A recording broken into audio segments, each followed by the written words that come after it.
Carmen, a ti y a Juan Francisco, buenos días, a tu público. Efectivamente, me orillé a la orilla porque sabía que eras tú. Oríllate a la orilla, Diego, como dirían los policías. Sí, ya me orillé a la orilla. Bueno, Oye, pues vamos a orillémonos a este cacho de la realidad nacional, Diego, que ahora tiene este caso que ha reportado el diario Reforma y que nos dice que uno de estos secuestros cometido por estos individuos que fueron detenidos de esta manera fortuita, fuiste tú. He leído en el periódico que exiges como ciudadano, no por tu secuestro, pero como ciudadano que se haga una investigación profesional. Pero te pregunto, Diego, cuando ves todas estas informaciones y podemos saber que estas personas vinculadas con la guerrilla chilena pudieron estar detrás de tu secuestro, ¿qué dices, Diego? Mira, en primer lugar, que yo en lo personal no cuento con ningún elemento directo o indirecto, con alguna prueba o algún indicio que a mí me haga asegurar o suponer con cierta firmeza que ellos intervinieron o fueron los autores de mi secuestro. Si lo tuviera, lo diría, pero no tengo ningún elemento.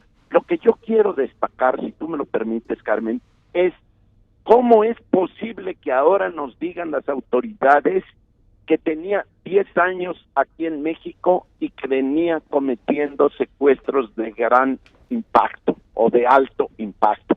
Para mí, en primer lugar, todos los secuestros son de alto impacto, nos guste o no reconocerlo, porque se trata de una conducta aberrante y cobarde que destroza vidas y tranquilidades de personas y de familias. Pero más allá de eso, yo no tengo hoy ningún elemento. Nunca vi una cara, nunca vi un cuerpo, nunca escuché una voz que pudiera darme la idea de que se trataba de extranjeros, y yo lo único que he dicho, no mi secuestro, el de todos, que las autoridades no pueden dejar impune ningún secuestro, aunque la realidad nos dice lo contrario. Esa sería la síntesis. Diego Fernández de Ceballos, no has contado todo, pero sí has contado bastantes cosas de tu secuestro. Déjame recordar algunas que pues públicamente dijiste en su momento cuando regresaste a la libertad. Dijiste algunas cosas, por ejemplo, que estuviste en un confinamiento como una especie de pileta. ¿Esa es la definición que harías de donde te pusieron en el tiempo que estuviste ahí? Pues mira, yo más que como pileta lo consideraba una tumba, porque era una especie de cajón de concreto de aproximadamente 80 centímetros de ancho o 60 por 70 de alto, donde apenas cabe un cuerpo no muy alto. Si hubiera sido yo un poco más alto, hubiera pegado lugar con lugar, pero había una pequeña salida para otro orificio donde tampoco cabía. Acostado cabía, pero parado, saliendo de ese lugar, yo no cabía. Era un lugar muy pequeño y después estaba una reja también y enseguida otro pequeño espacio donde llegaban los que me tenían secuestrado para meter alimentos, pero el espacio era muy pequeño, podría llamarse una cisterna, si así se le quiere llamar, con un pequeño espacio de tumba donde no cabe un ataúd. En las informaciones que ahora se conocen, Diego Fernández Ceballos, se dice que algunas víctimas dijeron que durante el cautiverio les ponían música con temas revolucionarios. ¿Te pasó? No, a mí no me sucedió música revolucionaria ni de México ni de otras partes. Que a los hombres no les daban rastrillo para rasurarse, tú saliste con una barba tremenda, que ya tenías de por sí, pero era más grande. Sí, claro. Y eso, ellos al final, después de que fui yo liberado, hicieron un publicado en algún medio de comunicación, en algún periódico, y escribieron pues, consentimos no recortarle la barba. Ahí te lo dejo de tarea. Consentimos, porque sí quisieron recortarme la barba, y yo les dije que no estaba de acuerdo, que no estaba en la negociación. Que tu barba no la tocaran. Sí, señor. Una parte que también se está aquí recuperando de lo que las víctimas de este grupo de secuestradores o presuntas víctimas de este grupo de secuestradores, porque como tú dices, en tu caso no podrías afirmar ni negar que son ellos, que dejaban deshidratarlos para que su imagen fuera todavía más dramática y enviar esas imágenes a su familia. ¿Te pasó eso? En parte sí, aunque debo de reconocer que la alimentación que ellos me dieron era suficiente para sobrevivir y no era una alimentación que me llevara a quedar extenuado. No, allí los problemas son de otra naturaleza, porque aun cuando hay alimentación, vienen una serie de problemas, naturalmente, de fiebre, de convulsiones, de vómitos, de dolores en el cuerpo y en todas partes, pues, pero eso ya quedó atrás.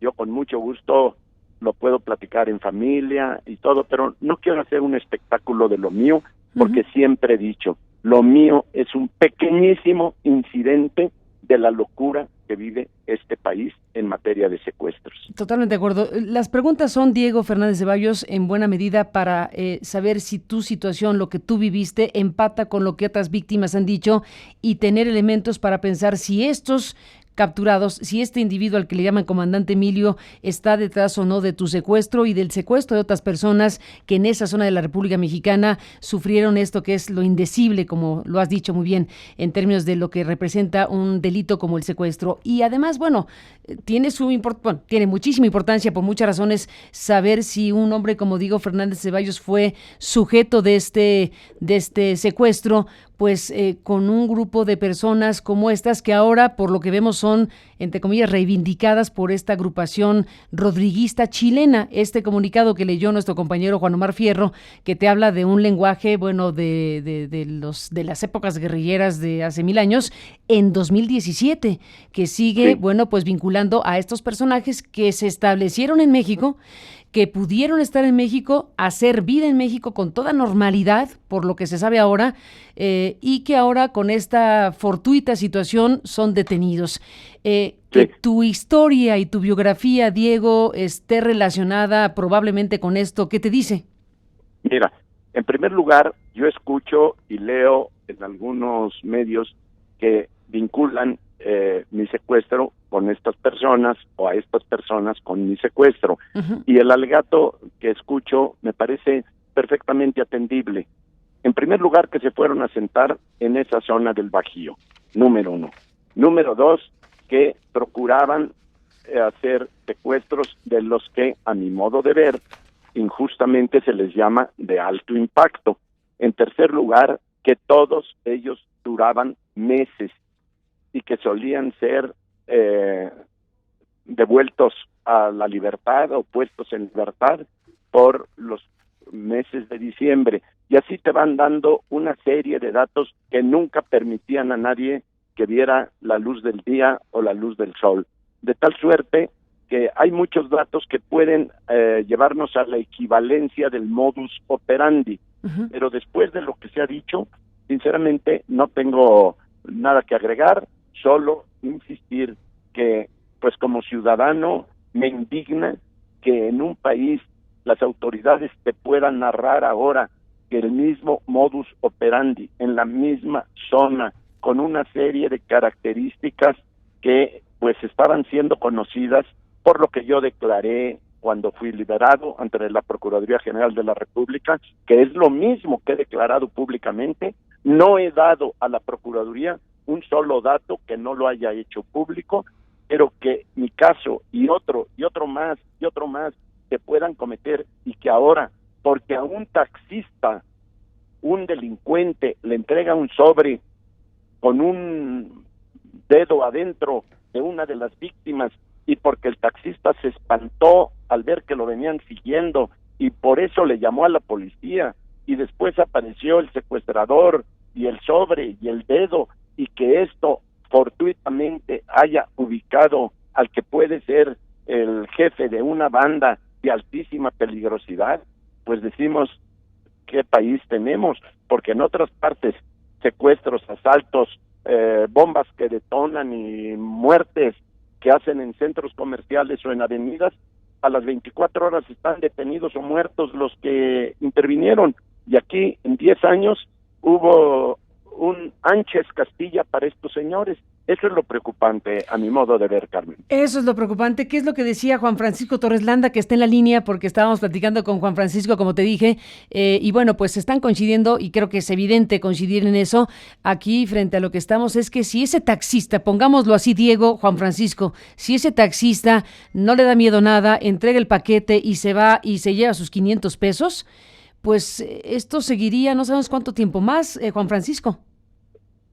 Pues sí, justamente el tema es ese, que no, al no haber una metodología científica de investigación y de persecución con justamente seguimiento de todos los fenómenos y todos los puntos en común, que en esta llamada estamos derivando cuestiones que sin ninguno de los tres ser investigadores científicos tenemos la lógica suficiente para establecer que debería haber patrones de conducta, que debería haber cuestiones comunes denominadores que justamente apuntarían a que el funcionamiento de la banda tendría que evidenciar quiénes eran los participantes.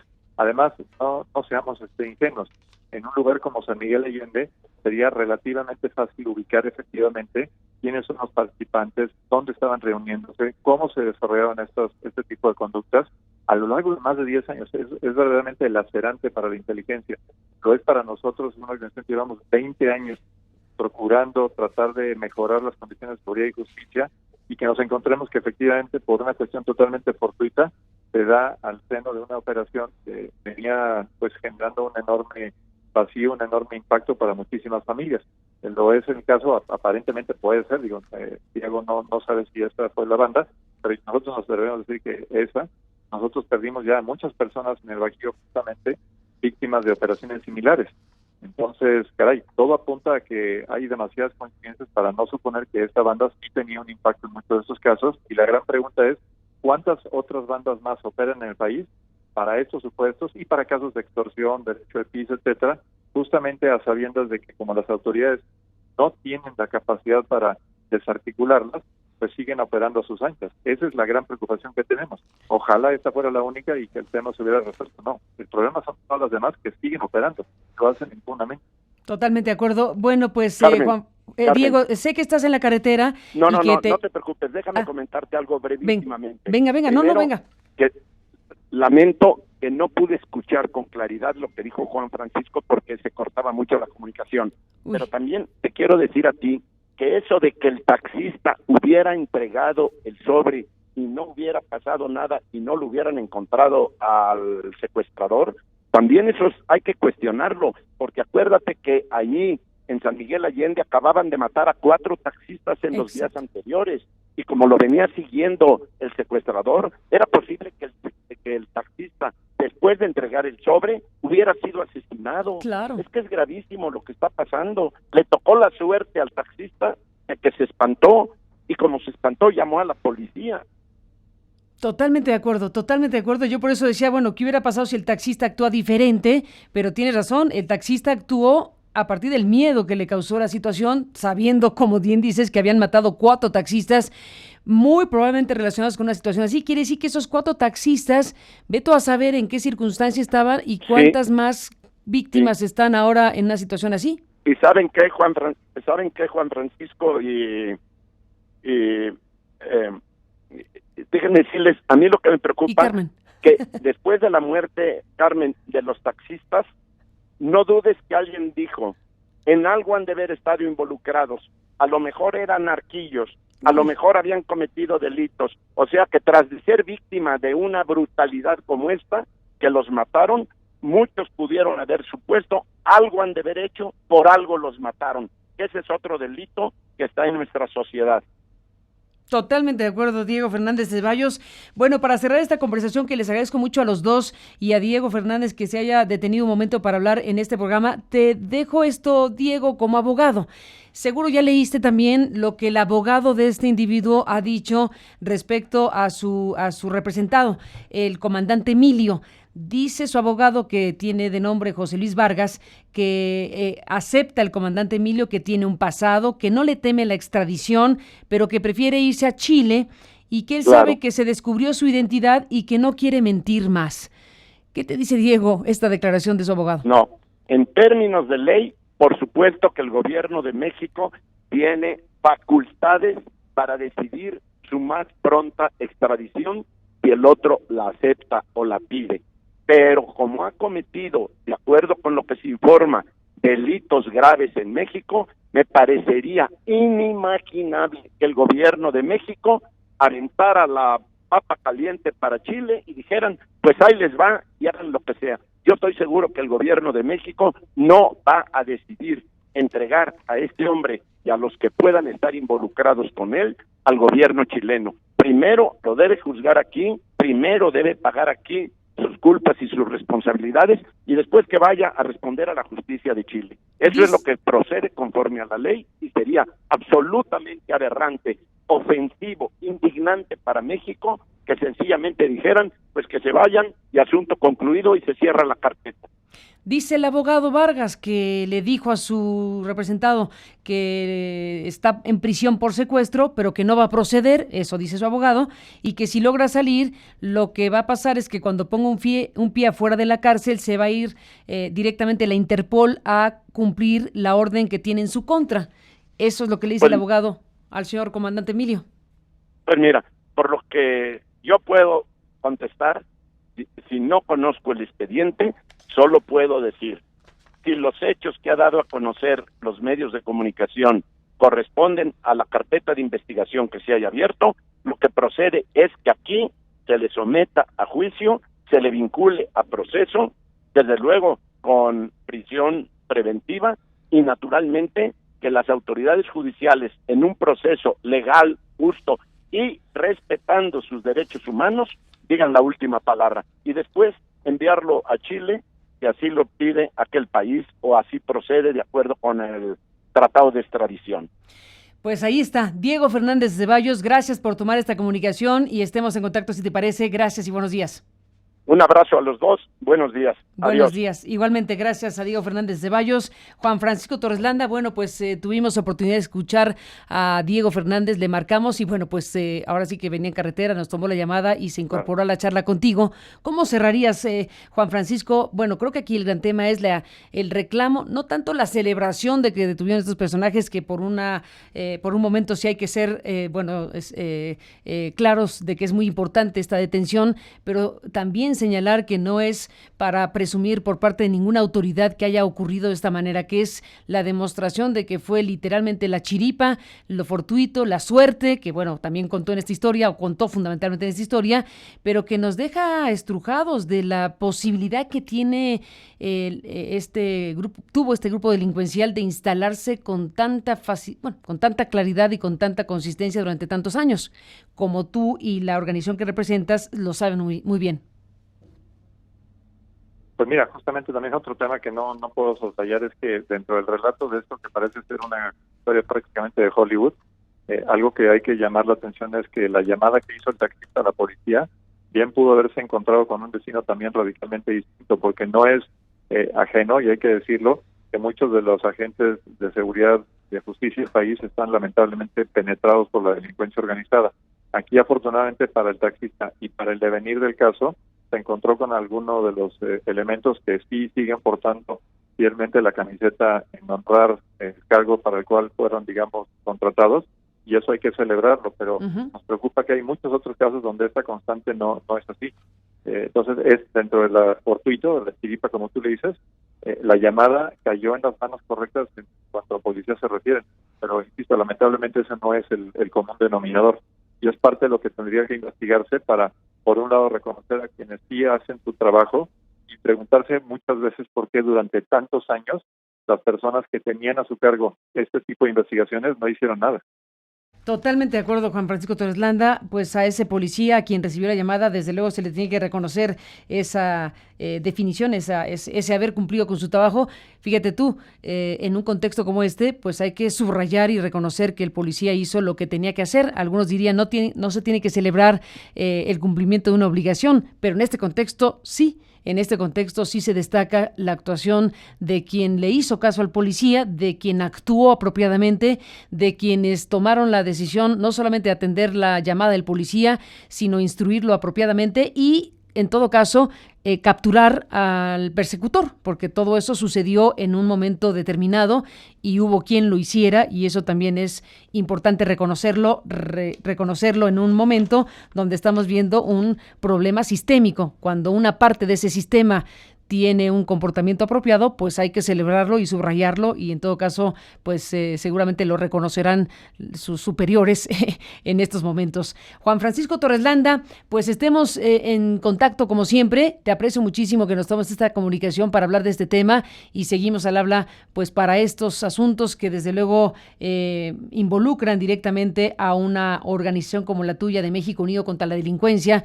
Este asunto del secuestro, bueno, pues está ahí, vivo, porque este caso nos muestra que iba en curso el tema de la extorsión con el dedo de alguien en este momento del 2017. No sé cuántos datos puedas dar en este momento para cerrar, Juan Francisco, del número de secuestros que puedan tener identificados hoy en la República Mexicana. En este momento de la mañana, digamos, ¿qué cifra tienen? ¿Qué radiografía tenemos de ese tema en este momento? Pues mira, las cifras obviamente, como existe una enorme cantidad de cifra negra, la verdad es que las cifras son muy inciertas. Nosotros tenemos casos que directamente nos denuncian, algunos que reconocemos o que recogemos de las partidas oficiales, pero lo que te puedo decir en general es que la tendencia es desfavorable. El número de denuncias ha venido creciendo, el número de casos reportados va a la alza, y entonces muchas veces el problema no es tanto saber el número absoluto de secuestros, sino si no tenemos una tendencia en donde hay un deterioro o una mejoría. Lo que te puedo decir sin lugar a duda es que la tendencia es de un deterioro notable, donde efectivamente el número de secuestros va a la alza, y particularmente en zonas, digamos, de extremo peligro como son Guerrero, Michoacán, Tamaulipas, Sinaloa, Tabasco, Veracruz. Las cosas están realmente muy delicadas, y los pobladores de esos lugares nos reportan insistentemente que pues lo que brillan es las autoridades, pero por su ausencia. Tremendo. Hablando de secuestros, viste seguramente también el recuadro que trae el diario Reforma junto con estas investigaciones sobre el caso del comandante Emilio. Hay un recuadro donde hablan de algo que pasó en un club de golf en Mexicali. Lo habrás visto, Juan Francisco, que sujetos armados llegaron, esto fue el miércoles en la noche, a un club de golf campestre, y tal cual asaltaron a los que estaban ahí, a más de 20 personas que estaban celebrando, al parecer, el Día del Padre. Y bueno, pues los golpearon, intentaron incluso secuestrar a alguien. Hubo ya un reporte del propio club al respecto de lo sucedido, y se llevaron, pues ya sabes, ¿no?, los celulares, las carteras, el dinero, etcétera. Algo que nos da una estampa del tipo de cosas que pueden ocurrir en México, en este caso en el norte, en Mexicali. Pues sí, un clima de inseguridad, un clima de incertidumbre, que nada abona, que de hecho, por ejemplo, también como esto en Mexicali nos preocupan en zonas turísticas, en que la imagen del país, de un lugar donde efectivamente tenemos un enorme acervo para los turistas, se empieza a empañar seriamente por ese tipo de incidentes en lugares como Cancún, como Playa del Carmen y otros más. Ya no se diga Acapulco u otros que ni siquiera son ya objeto de visitas por extranjeros. Necesitamos realmente entrar en la raíz de esto, porque vamos a entrar de lo contrario en un deterioro donde las cosas salgan de control, o por lo menos más fuera de control de lo que tenemos hoy en día. Por cierto, en mi comentario de reconocer de policía, tan mal están las cosas que nuestra recomendación es que ese reconocimiento se tiene que hacer anónimo, porque si no, ese policía, lamentablemente, lo que sería, digamos, motivo de orgullo para hacerlo públicamente, lo pondríamos en riesgo. Ese es un reflejo fiel de cómo estamos.